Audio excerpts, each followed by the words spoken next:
Welcome everyone to the second episode of APS Radio. My name is Jim Burneka. We've got a very special guest this week. He's Captain Tony Stefani from San Francisco Fire Department. He's been retired for a few years now, but he's also the president of the San Francisco Firefighter Cancer Prevention Foundation. So this episode is all about his diagnosis and creating this foundation, and then all the great things that foundation has been able to do for the San Francisco firefighters, but really all the other firefighters out there as well. So without further ado, let's bring Tony in. Thanks, Jim.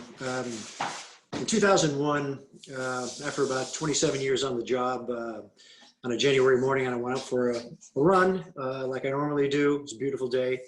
And about 1 mile before I got back to the gym that I was working out at, I had to stop and walk, and I was extremely tired. I didn't know what was going on. I got back to the gym, went to the bathroom, and basically urinated blood. And it was not a good experience. I went directly to my GP, and within 5 days, I was informed that I had a tumor in my right renal pelvis, and he was pretty sure that it was some type of cancer. I was referred to a doctor in San Francisco at UCSF, Dr. Marshall Stoller. And first time I met Dr. Stoller, he asked me what my profession was. And I told him I was a firefighter here in the city. And he said that you're exposed to a lot of chemicals. And I said, yes, I am. And he goes, the type of cancer you might have is the type of cancer we find in people that are normally exposed to a lot of chemicals. So he goes, we got to biopsy this and see what we've got going on. So they biopsied it. They found out I had transitional cell carcinoma. That's a rare form of cancer to be found in the kidney. It's normally found in the bladder. And in the general population, this type of cancer, when it's found in the kidney, it's normally 1 in 100,000 people.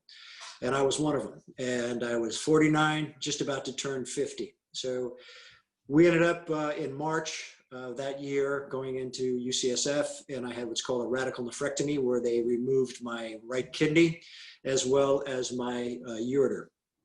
And so I was off on sick time.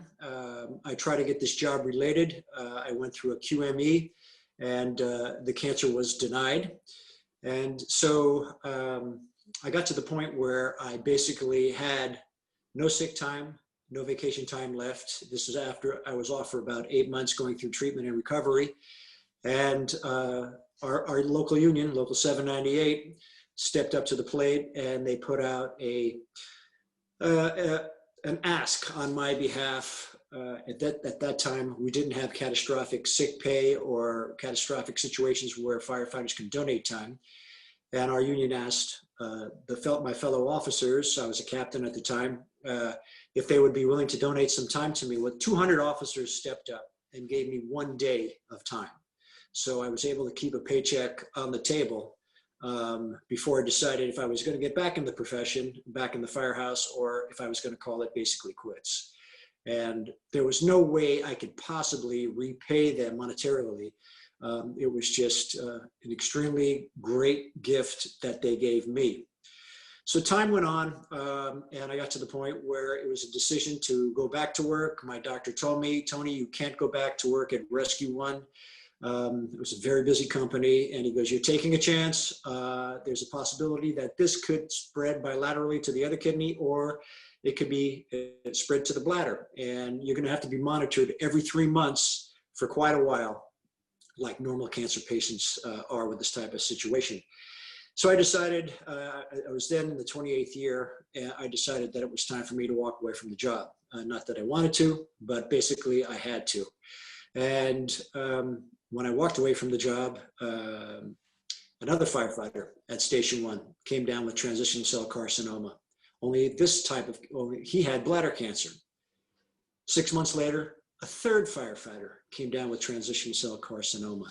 I talked to Dr. Stoller at UCSF, and I said, hey, Doc, we've got 2 firefighters at my firehouse that both have transitional cell carcinoma, both in the bladder. And he goes, Tony, that's pretty unusual. You know, that's sort of like a cluster. Maybe we should take a look into this. And he goes, do you guys have any types of foundations or advocacy programs where you're looking at this problem? And we didn't. And we're talking about just about 15 years ago now, when this foundation was formed. And I said, no, we didn't. So I said, that might be a way for me to pay back the firefighters for what they did for me. Maybe I could put something like this together. It's not going to be an easy thing to do, but maybe something like this would work out well. And I went to the union, told them my idea. They said it was a great idea.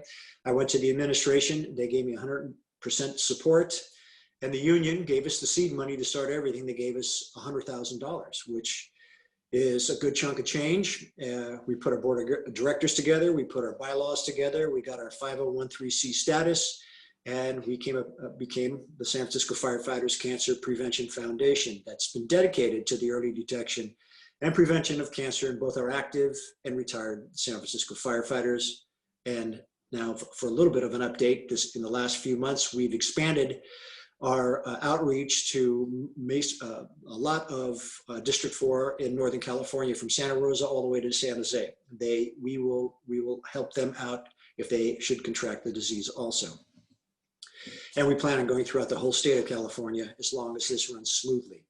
So the foundation was formed. The first thing we did was to go back to UCSF with the urology department and conduct a study looking for the possibility that we did have elevated rates of bladder cancer in our profession. So we used a bioengineered test that looks for a specific protein in the urine called NMP22. It's a simple test, just like a pregnancy test, where you put 4 drops of urine on a slide, wait 30 minutes, and see if you're positive. You get that positive red line up.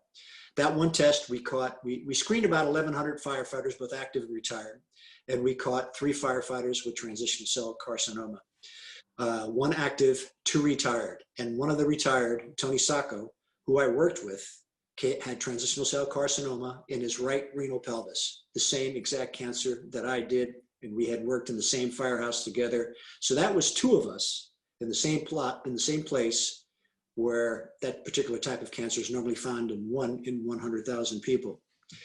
Dr. Stoller said, you definitely have a problem. And as firefighters, we never thought that bladder cancer would be something that we would be contracting, but he explained how, this whole process works, how when you're exposed to these particular types of chemicals, your kidneys do not flush these chemicals out of the system.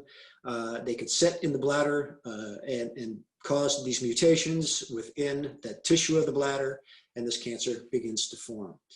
So we now, on an every other year basis, we continue to do this particular type of examination.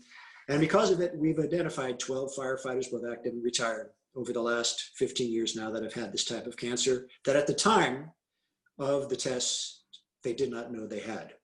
So it's worked out well. And it's gone from that to working very hard to get the Firefighters Cancer Presumptive Law accepted in San Francisco. And that happened in 2014 after we took part in the NIOSH study with both Philadelphia and Chicago firefighters, where we had a cohort of approximately 30,000 firefighters, and they looked at the causes of death dating back to 1950. The surprising thing was when we first met with the epidemiologist from NIOSH in San Francisco, they told us up front, we do not think we're going to find elevated rates of cancer in your profession because you're considered to be a healthier group of individuals. You take better care of yourself, you see doctors more often. And we, our board just smiled at each other and we said, let's wait and see what happens. This was in 2010. You knew at that time, you've already kind of looked at your department and did a survey to see active and retired members, like what the numbers are showing. So you kind of already had an idea, like, no, there's something here, right? Yeah, we had elevated rates, and you're exactly right. We did send out a survey, and we were totally surprised at how many firefighters that responded to the survey had cancer, just about half. But that's the firefighters that responded, and we're not talking about the firefighters that had already lost their life to the disease. So it was pretty eye-opening. After a 4-year period with NIOSH, they were totally thorough. They went through every journal all the way back 50 years. They said you do have elevated rates of various forms of cancer. And the way they traced it back is they looked at these elevated rates and they followed that firefighter's career. And not to our surprise, but the firefighters that had the most exposures, that worked in the busiest firehouses, had the highest rates of cancers. So we've been involved in multiple studies. We put together the first study looking at women in our profession, and we have elevated rates of breast cancer in San Francisco. We also have the highest population of female firefighters of any major metropolitan department in the United States. And the cancer rate is 6 times the national average for the women that are on the job between 40 and 50 years old. So we knew we had a problem there too. And that study is still ongoing. We made that direct correlation between these chemical exposures and the elevated rates of cancer in the women. So with the NIOSH study complete, at that time we had Mayor Sam Lee in San Francisco, and Mayor Lee signed into legislation and accepted the cancer presumptive law for the city of San Francisco. And we all know that this cancer presumptive law can be set aside by a particular municipality if they don't want to accept it. And it's amazing that some cities still will battle you when you're diagnosed with this disease. But San Francisco accepted it. And now if a firefighter in San Francisco contracts any form of cancer, and they have at least 5 years on the job, and that's a pretty short latency period, it is considered to be a job-related cancer, and they are taken care of on the workers' compensation program. They don't fight them at all. They go, you're good. You're good, and from that point on, that's where we step in, help them navigate the whole system, help them with the best doctors for the particular type of cancer they might be diagnosed with. We've had firefighters go to MD Anderson in Texas, to Sloan Kettering back in New York, to the Mayo Clinic in Arizona, but the vast majority go to UCSF in San Francisco and some to Stanford. So the program has worked out really well. And financially, we've done really well. We have what's called combined charities in San Francisco. The firefighters have the opportunity to donate money each payroll period. And we asked them just if they could only donate $4 or $5 each payroll period. It makes a big difference for us. So they have done that. And we're at the point now where a firefighter, if it's active or retired, and if there's some particular type of problem with workers' comp, which we haven't had so far, but for the retired guys, it's a different ballgame. We'll pay up to $1,000 for that firefighter, active or retired, to get a second opinion. We pay up to $3,000 for genomic testing if that particular type of test is denied. We pay up to $2,500 for travel expenses if a firefighter has to go out of state or within the state and has to stay at a hotel for any period of time. And this is all done with not one of our board of directors, including myself, receiving any money. We all volunteer our time. And that's another reason why people have contributed to our organization too, because they know just about 99.5% of the money that we do bring in goes right back into the firefighters. And we also now help firefighters, San Francisco firefighters' first family members too. And we've had quite a few patients in that direction. So the organization has done really well. There's still a lot of stuff going on now with the lawsuits with PFAS chemicals and PFOAs. And we're heavily involved with the flame retardant chemicals, the polybrominated diphenyl ethers, giving testimony both at the state and the national level. And I actually made some good change there too in the state of California. So it's well. I wanted to ask you kind of regarding that. So you were kind of really in that driver's seat for the flame retardants and doing the Toxic Hot Seat, which is a great film out there. If you haven't seen it out there, listeners, knowing what you've done there, do you see a lot of parallels with this PFAS world now? Absolutely. Once again, you're going up to a multi-billion-dollar industry in the chemical industry. And at every corner, when you think you've got some headway, they have the amazing ability to twist the story somehow and introduce a different chemical with a different name that basically still does the same stuff. So it's a whack-a-mole type of situation where you just have to keep on pounding at them until it gets to the point where a state like we have here, Proposition 65 in the state of California, where the state will sue the particular companies, and they will not allow those chemicals to be used in the state. So that's how the PBDEs, those flame retardant chemicals, were eliminated in the state of California with Prop 65, as well as legislation drawn up multiple times by, at that time, State Senator Mark Leno. Becoming advocates, especially for firefighters, when they get involved in this type of legislation, people listen to what you have to say. We're lucky we're in a profession that all we do is we help people. And every time we fly out that door, we're going out to help somebody. And people realize that, and they're willing to listen and pay close attention to what's happening and what we have to say as far as these types of chemical exposures, not only affecting us, but affecting the general population. It's beautiful. Some of the other things that I love that you're doing, because you're able to look at studies or conduct studies with your department that have been kind of neglected. They haven't been on, they've been kind of on the back burner, if you will. So like what you said about the women is one thing, because they've been kind of neglected, but also there's a lot of wildfire studies that you guys are involved in as well. Is that correct? Say what type of fires? The wildland firefighters. Oh, absolutely. That's a whole nother category that we got involved with a few years ago. When you take a look, and you know as well as I do, Jim, and every firefighter knows the situation, when folks are watching TV at night and watching a wildland fire, they're looking at these homes being destroyed. It might be, the firefighters are in vision, but what they don't realize is they are not protected. And when we're getting these wildland fires that go into the urban interface, where multiple structures are being burnt, okay, and the firefighter is on the line for 12 to 24 hours at a time, they are taking an ass whipping. And basically with a handkerchief over their nose or some type of maybe an N95 mask, it's not doing the trick.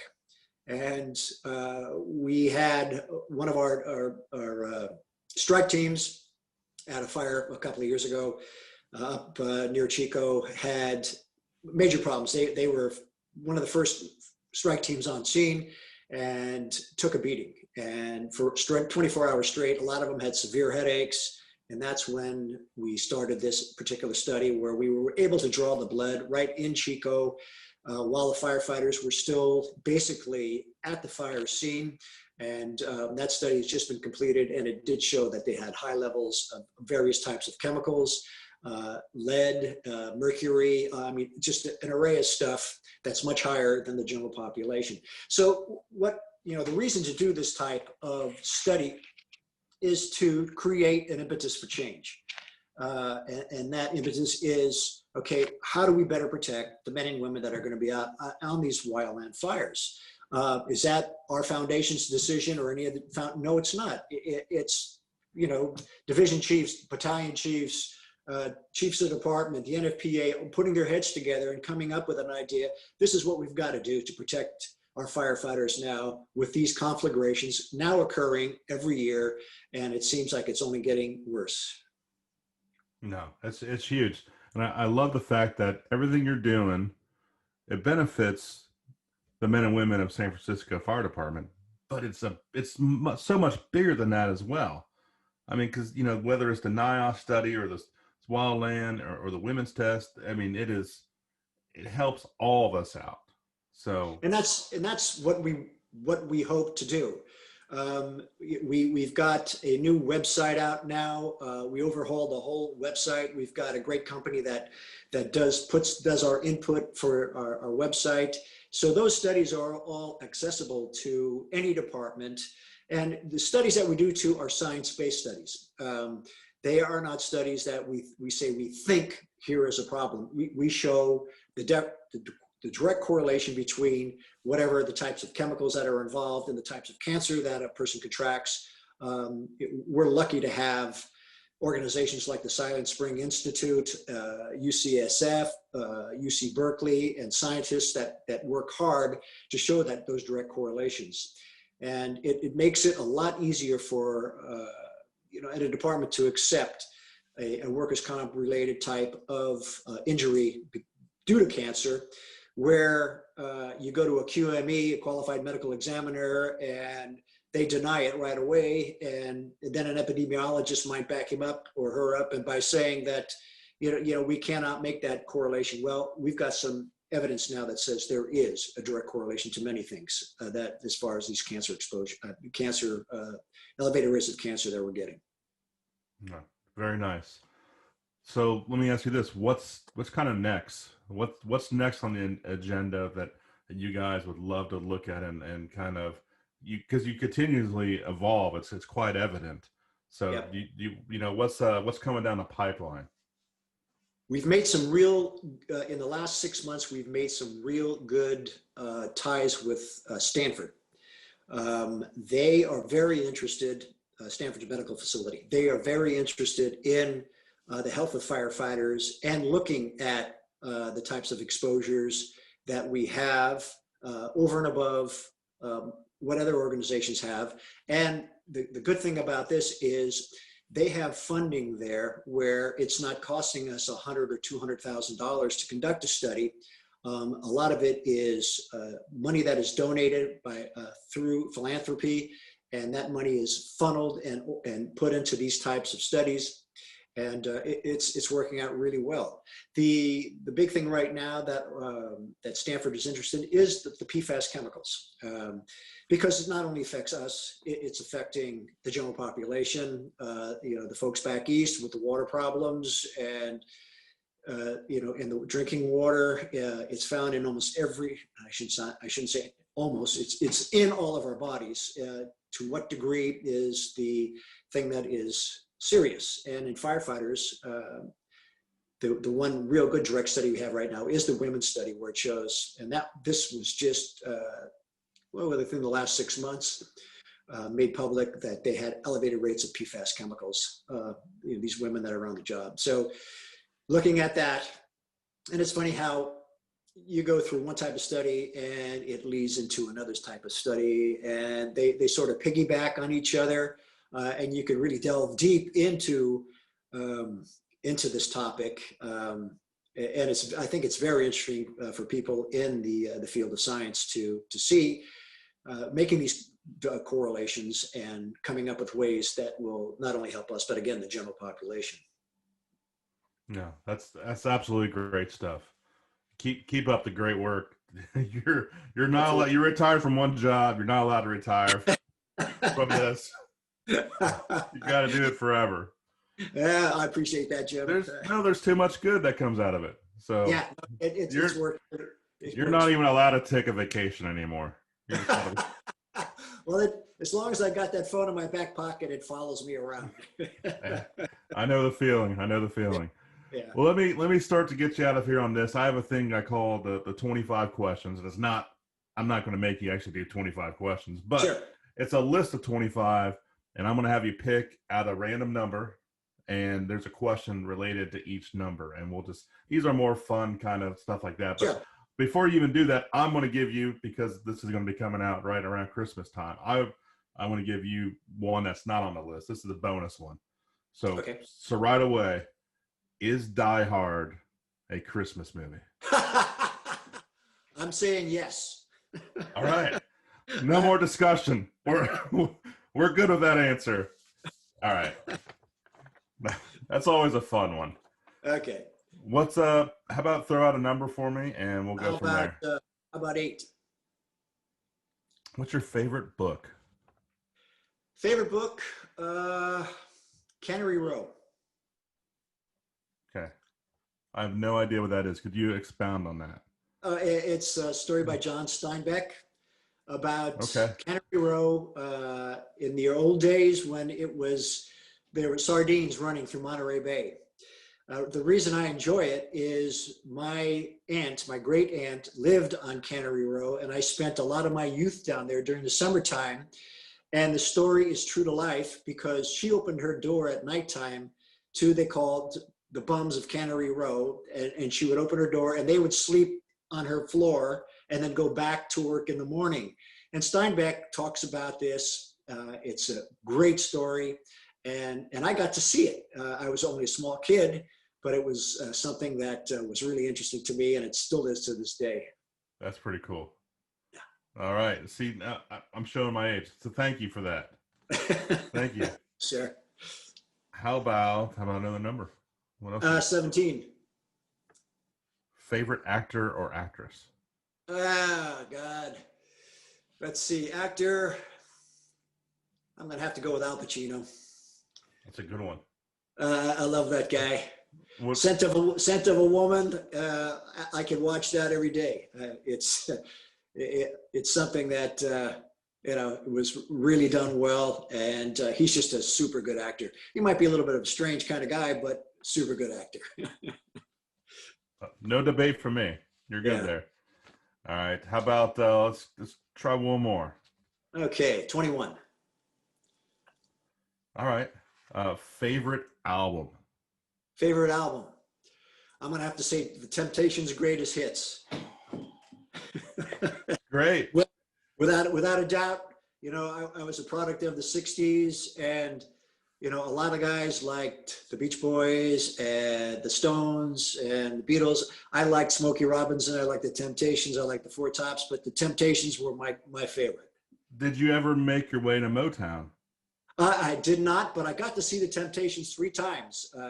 There was a nightclub in the city called Mr. D's on Broadway, and every time they were there, I was there, and they were awesome. Yeah. Tony, what version of the Temptations were there that you saw? I saw the original. The original. Yeah, I saw the originals. Yeah. David Ruffin at the lead, man. It was the best. Yeah. That is so cool.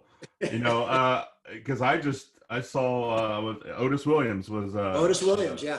He's the only one that's left. So when I saw them, and it's been a couple times, but it's been more recent. That's it. It's still the Temptations, but it's not the Temptations you saw. Oh no, they were the best, without a doubt.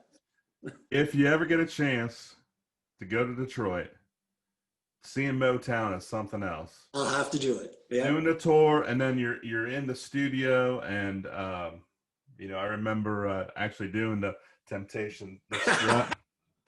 Oh, yeah. Good stuff. Yeah. I love that answer of you. Appreciate it. All right.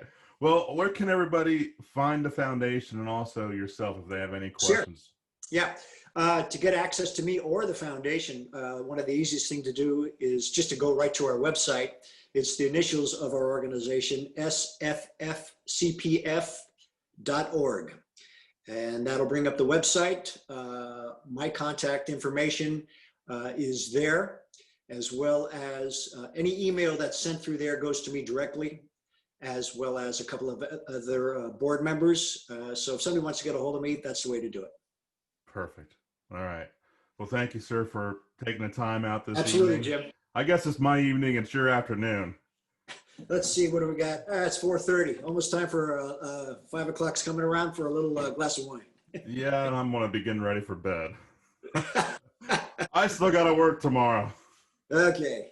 All right. Well, Tony, thanks again. He's Absolutely. Tony Stefani. I'm Jim Burneka, and we are out of time. So Thank you, Jim. Take care.